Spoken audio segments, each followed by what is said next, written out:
ఈ రాష్ట్రంలోన మహిళల మీద, ఆడపిల్లల మీద అత్యాచారాలు, అఘాయిత్యాలు రోజు రోజుకి ఎంత వేగంగా పెరుగుతున్నాయి అంటే రాష్ట్ర వ్యాప్తంగా ఈరోజు 10 జిల్లాల్లో విపరీతంగా అత్యాచారాలు, ఆడపిల్లల మీద అఘాయిత్యాలన్నవి విపరీతంగా పెరుగుతున్నాయి. ఇంత జరుగుతున్నా కానీ మన ముఖ్యమంత్రి గారు చంద్రబాబు నాయుడు గారు ఎంత హాస్యాస్పదంగా మాట్లాడుతున్నారంటే ఆయన మాటలు వింటుంటే ఆంధ్ర రాష్ట్రంలోన ఆడబిడ్డలకి పూర్తిగా నేను భద్రత కల్పిస్తున్నాను అని చెప్పి ఎంత హాస్యాస్పదంగా ఆయన మాట్లాడుతున్నారంటే 8 నుంచి 10 నిమిషాల లోపంట మన కాల్ సెంటర్కి, పోలీసుల కాల్ సెంటర్కి కాల్ చేస్తే ఇమీడియట్గా 8 నుంచి 10 నిమిషాల లోపే పోలీసులు రియాక్ట్ అవుతున్నారు. వెంటనే ఆడబిడ్డలకి భద్రత కల్పించడం జరుగుతుంది, మహిళలకు భద్రత కల్పించడం జరుగుతుంది. పూర్తి స్థాయిలో మహిళలకు ఆంధ్రప్రదేశ్లోన భద్రత అన్నది మేము కల్పిస్తున్నామని చెప్పి నిస్సిగ్గుగా, సిగ్గు లేకుండా చెప్తున్నారు.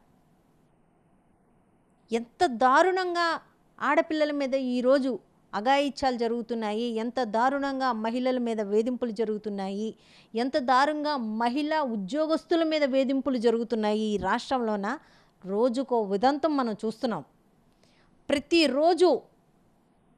ప్రతిరోజు మనకి దినపత్రికల్లో కానీ, మనకి మీడియాలో కానీ, సోషల్ మీడియాలో కానీ ఆడవాళ్ళ మీద జరుగుతున్న అఘాయిత్యాలు ఈరోజు ఆంధ్రప్రదేశ్లో ఏ రకంగా జరుగుతున్నాయంటే 16,200 మంది మీద ఈరోజు మనకి చంద్రబాబు నాయుడు గారు జిల్లాలోన, ఆయన నివాసం ఉంటున్న జిల్లాలోనే ఈ ఏడాది కాలంగా ఇన్ని అఘాయిత్యాలు జరిగినాయి అని అంటే ఎంత దారుణమైన పరిస్థితుల్లో ఈరోజు రాష్ట్రం ఉందో రాష్ట్ర ప్రజలు, ముఖ్యంగా మహిళలు దీన్ని గమనించాలి.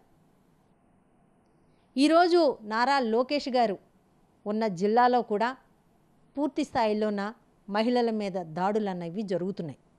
అలాగే హోంమంత్రి అనిత గారు, ఆమె ఇన్ఛార్జిగా ఉన్న జిల్లాలోన కూడా విపరీతంగా మహిళల మీద, ఆడపిల్లల మీద అఘాయిత్యాలు అన్నవి పెరుగుతున్నాయి. ఇంత దారుణమైన పరిస్థితుల్లోకి రాష్ట్రం వెళ్ళిపోతుంది అని అంటే ఈయన 8 నుంచి 10 నిమిషాల లోపు మేము కాల్ సెంటర్కి, పోలీస్ కాల్ సెంటర్కి కాల్ చేస్తే, ఫోన్ చేస్తే ఇమ్మీడియట్గా మేము స్పందిస్తున్నాము అని చెప్పి ఒక ముఖ్యమంత్రిగా ఇంత నిస్సిగ్గుగా చెప్తున్నారు అని అంటే అసలు ఏమే ఆయన అలాంటి అబద్ధాలు ఎలా చెప్పగలుగుతున్నారు నిస్సిగ్గుగా అని చెప్పి మాకు అర్థం కావటం లేదు. ఇది మేము చెప్తున్న మాట కాదు, సాక్షాత్తు కేంద్ర హోంమంత్రి అమిత్ షా గారు ఒక లేఖ రాసి నేషనల్ వైజ్గా 18 నిమిషాల్లోన స్పందిస్తుంటే ఓన్లీ ఏపీ మాత్రమే 25 నిమిషాలకు గాక కాల్ సెంటర్కి ఫోన్ చేసినా, పోలీస్ కాల్ సెంటర్కి ఫోన్ చేసినా స్పందించటం లేదు అని చెప్పి అమిత్ షా గారు లేఖలోన కడిగి పారేశారు చంద్రబాబు నాయుడు గారిని. ఇది నిజం.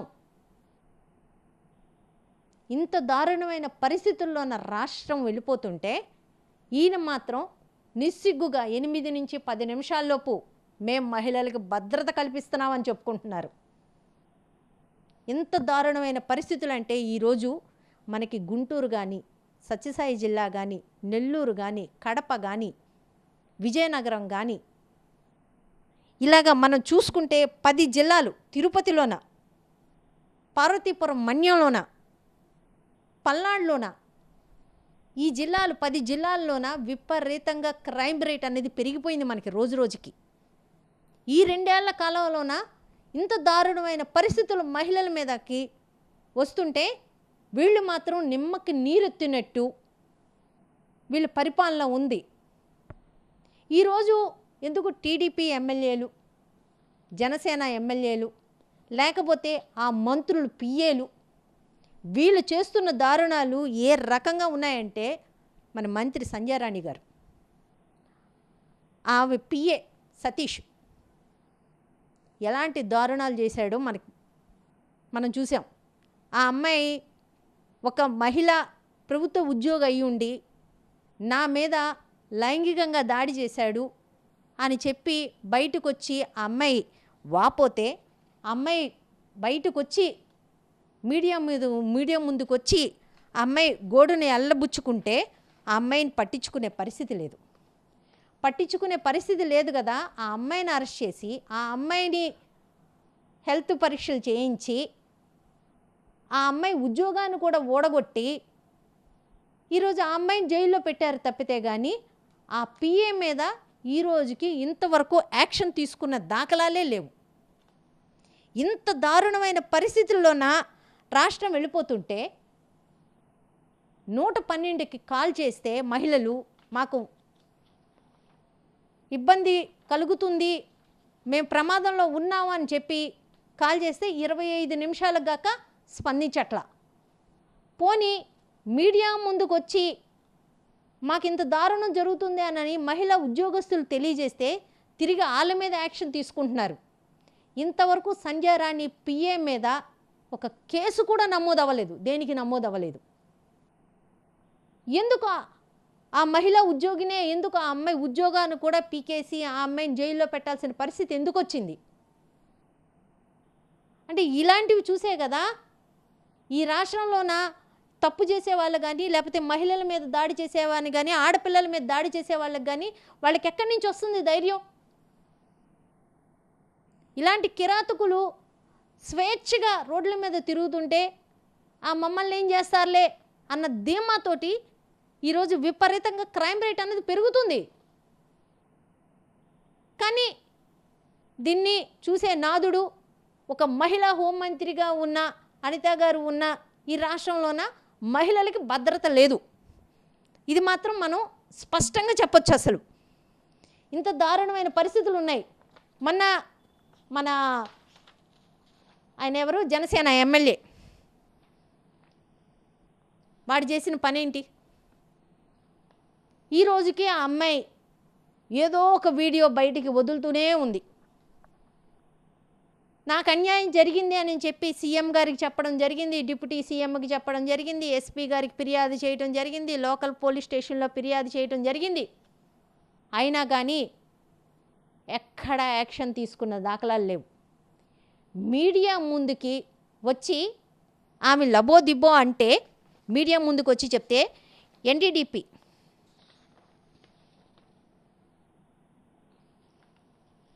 వాళ్ళు కేసు నమోదు చేయమనంటే ఒక కేసు ఒకటి నమోదు చేసి పోలీసులు చేతులు దులుపుకోవడం జరిగింది. అంతకు మించి ఈ పోలీసులు ఏం చేశారు? ఆ జనసేన ఎమ్మెల్యే మీద ఏం యాక్షన్ తీసుకున్నారు? ఇంతవరకు ఏ యాక్షను లేదు. ఈరోజు ఆడబిడ్డల్ని వేధిస్తుంది టీడీపీ వాళ్ళే, అలాగే మహిళల్ని వేధిస్తుంది టీడీపీ వాళ్ళే, కల్తీ మద్యం తయారు చేస్తుంది టీడీపీ వాళ్ళే, మైనర్ బాలికల మీద వేధింపులు టీడీపీ వాళ్ళే, ఇల్లీగల్ ఇసుకని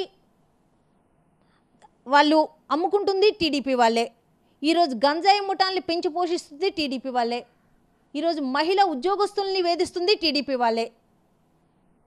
ఇన్ని రకాలుగా రాష్ట్రంలోన దారుణాలకి ఒడుగడుతుంటే టీడీపీ వాళ్ళు కనీసం ఎక్కడ యాక్షన్ అన్నది లేదు. ఎక్కడ వాళ్ళ మీద యాక్షన్ తీసుకుంది లేదు. మొన్న ఆదిమూలం గారు గవర్నమెంట్ రాగానే మనం చూసాం ఆయన ఏ రకంగా ఆ మహిళా నాయకురాల మీద ఆయన అఘాయిత్యం చేశాడు. ఆమె ఇక్కడ చెప్తే, ఈ రాష్ట్రంలో చెప్తే ఆమెకి న్యాయం జరగదని ఆమె వెళ్ళిపోయి పక్క రాష్ట్రంలోన హైదరాబాద్లోన చెప్పడం జరిగింది. పోనీ ఇంత చేస్తే అంత వీడియోలో ఆమె బయటికి వదిలితే ఏమైనా యాక్షన్ తీసుకున్నారా? లేదు. తిరిగి మళ్ళీ ఆమెని బెదిరించి ఒక సెటిల్మెంట్ ఒకటి చేశారు. డైరెక్ట్గా ఆమె అన్ని మనకి ఎవిడెన్స్ చూపించిందే, ఎందుకు ఎమ్మెల్యేని మీరు అరెస్ట్ చేయలేదు? ఎందుకు ఎమ్మెల్యే మీద మీరు యాక్షన్ తీసుకోలేదు? ఇంత దారుణమా? కొలికిపూడి శ్రీనివాసు, అది చిట్టెళ్ళ గ్రామం ఎంఆర్ఓ. ఆ అమ్మాయి ఆ రోజు ఎంత వేదనకు గురి అయిందో ఆమెని ఆమె భర్తని ఏ రకంగా టార్గెట్ చేశారు, ఆమెను ఏ రకంగా ఆమెను హింసించారు అని అన్నది అమ్మాయి ఎంత వేదనకు గురి అయ్యి ఆమె ఆత్మహత్య యత్నం చేసుకుంది. కానీ ఇంతవరకు కేసు నమోదు చేసిందే లేదు. అలాగే మన కాకినాడలోన మన డిప్యూటీ సీఎం గారు పవన్ కళ్యాణ్ గారు పంచాయతీరాజ్ శాఖ అందులోన ఫీల్డ్ అసిస్టెంట్గా చేస్తుంది అమ్మాయి. ఆ అమ్మాయిని నెల నెల అక్కడ వాళ్ళకి మామూలు ఇవ్వకపోతే కాకినాడ ఎమ్మెల్యే తాలూకు మనుషులు అంటాళ్ళు. ఈ మధ్యలో ఇదో ఫ్యాషన్ అయిపోయింది కదా, పలానా ఎమ్మెల్యే తాలూకా, పలానా డిప్యూటీ సీఎం తాలూకా అనేసుకోవడం. ఆ ఎమ్మెల్యే తాలూకు మనుషులు ఒక ఫీల్డ్ అసిస్టెంట్ని ఆ అమ్మాయిని లైంగికంగా వేధించి, అయితే నెల నెల మామూలు తెచ్చివ్వు, లేదంటే నువ్వు మాతో పాటు ఉండాలా అంటే, అసలు ఆ మాటలు పలకడానికి కూడా ఒక మహిళగా ఎంత అసభ్యకరమైన మాటలు వాళ్ళు మాట్లాడుతున్నారు, ఎంత అసభ్యకరంగా ఆడపిల్లల్ని వీళ్ళు వేధిస్తున్నారు అని అంటే, ఆ అమ్మాయి ఆత్మహత్య యత్నం చేసుకున్నా కానీ అక్కడ ఉన్న ఏదైతే దళిత సంఘాలు ఆందోళన చేస్తే ఒక ఎఫ్ఐఆర్ కట్టి చేతులు దులుపుకున్నారు, కానీ ఇంతవరకు వాళ్ళ మీద యాక్షన్ తీసుకున్న దాఖలాలు లేవు. కోన రవికుమార్ గారు కేజీబీవీ స్కూల్ ప్రిన్సిపల్ ఆమె. ఆ అమ్మాయిని ఏ రకంగా వేధించారు, ఆ అమ్మాయి ఏ రకంగా ఆత్మహత్య యత్నం చేస్తే ఆ అమ్మాయిని వదిలిపెట్టారు. ఇంత దారుణమైన పరిస్థితులకి రోజు రోజుకి వెళ్ళిపోతున్నాయంటే దీనికి కారణం గంజాయి, మద్యం, డ్రగ్స్ ఏరులై పారిస్తున్నారు. కల్తీ మద్యం ఏరులై పారిస్తున్నారు, గంజాయి ఏరులై పారిస్తున్నారు, డ్రగ్స్ ఏరులై పారిస్తున్నారు. వీళ్ళు చెప్తారు, మా నానితమ్మ చెప్పిద్ది, 100 రోజుల్లోనే గంజాయిని, డ్రగ్స్ని, కల్తీ మద్యాన్ని మేము అరికడతాము. 100 రోజులు ఏమ్మా, వచ్చి 2 ఏళ్ళు అయిందమ్మా, ఇంకా నీకు 100 రోజులు అవ్వలేదా అనితమ్మా? చంద్రబాబు నాయుడు గారు నిన్నగాక మొన్న ఆయన స్టేట్మెంట్ ఇస్తున్నారు, అసలు గంజాయి అన్నది రాష్ట్రంలో లేదు. ఎలా చెప్తారు, ఇంత నిస్సిగ్గుగా ఎలా చెప్తారు? నిన్నగాక మొన్న వాడు గంజాయి, కల్తీ మద్యం మత్తులోన ఒక 7 ఏళ్ళ బాలక మీద అత్యాచారం చేసి ఆ పాపని హత్య చేయడం జరిగింది. వీళ్ళు స్టేట్మెంట్ ఇచ్చిన మరుసటి రోజే జరిగిన ఉదాంతం అది. ఇంత ఇంత ఇంత ఇంత దయనీయంగా తయారైపోతుందంటే రాష్ట్రము ఏం చేయాలి? వీళ్ళని ఇంత దారుణమైన పరిస్థితుల్లోకి రాష్ట్రాన్ని తీసుకెళ్తున్నారే. అసలు మహిళలకు భద్రత ఎక్కడుంది?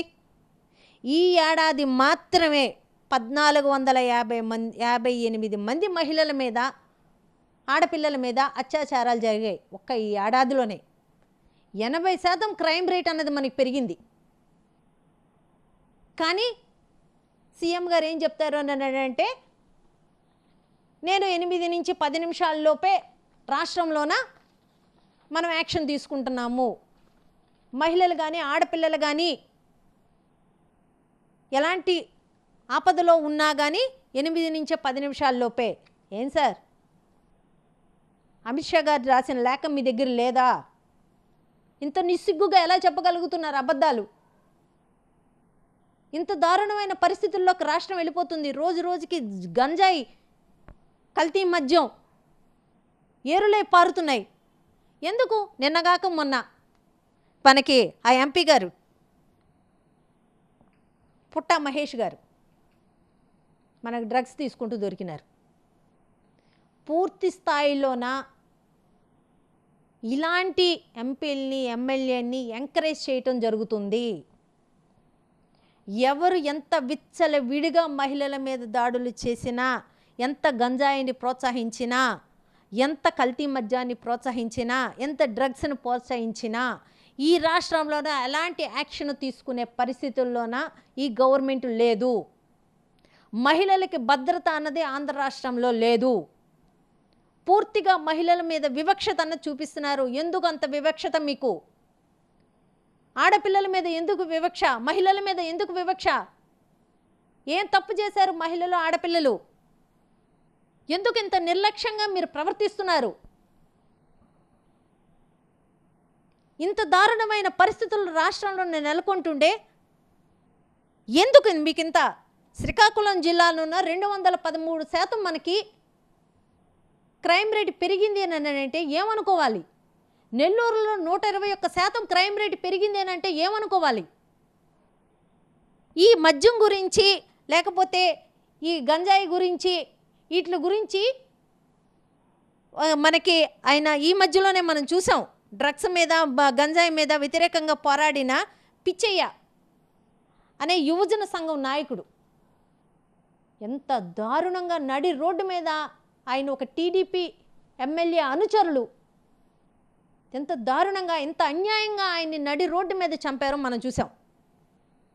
ఇంత దారుణమైన పరిస్థితుల్ని రోజు రోజుకి రాష్ట్రంలో నెలకొల్పుతూ మీరు మాత్రం నిమ్మకు నీరెత్తినట్టు ఎంత చక్కగా మీరు చెప్తున్నారని అంటే రాష్ట్రంలో ఎక్కడ ఎలాంటి ఇబ్బంది లేదు, మహిళలందరూ హ్యాపీగా ఉన్నారు అని చెప్పి ఎంత పచ్చి అబద్ధాలు చెప్తున్నారో మరి చంద్రబాబు నాయుడు గారికి అర్థం కావట్లేదో మరి ఏంటో నాకు అర్థం కావట్లే. 60 నుంచి 70 మంది మహిళల మీద ఆడబిడ్డల మీద నేరాలు జరుగుతుంటే 60 నుంచి 70% జరుగుతుంటే అసలు వీరు నిమ్మకి నీరెత్తినట్టు ఉన్నారే. రోజుకి రాష్ట్రంలోన ప్రతిరోజు 60 నుంచి 70 మంది మహిళల మీద ఆడపిల్లల మీద ఈ రాష్ట్రంలోన నేరాలన్నవి జరుగుతున్నాయి, అఘాయిత్యాలన్నవి జరుగుతున్నాయి.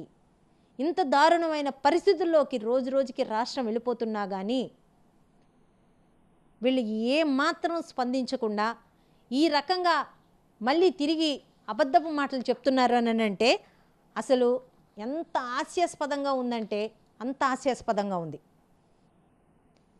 ఇలాంటి దుర్మార్గమైన పాలన, ఇలాంటి నీచమైన పాలన ఆంధ్ర రాష్ట్రంలో ఏ రోజు చూసి ఉండరు మహిళలు.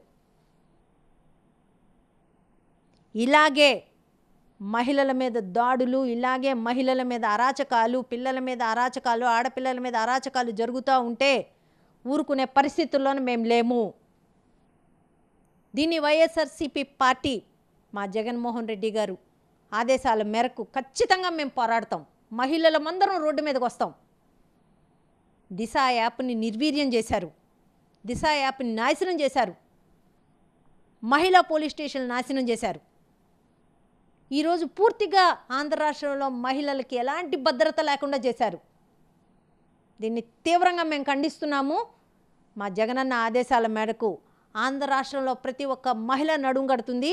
మీరు ఖచ్చితంగా మీరు త్వరితగతిన ఆడపిల్లల మీద మహిళల మీద అఘాయిత్యాలను మీరు అరికట్టకపోతే మేము పోరాటానికి దిగుతామని తెలియజేస్తున్నాను.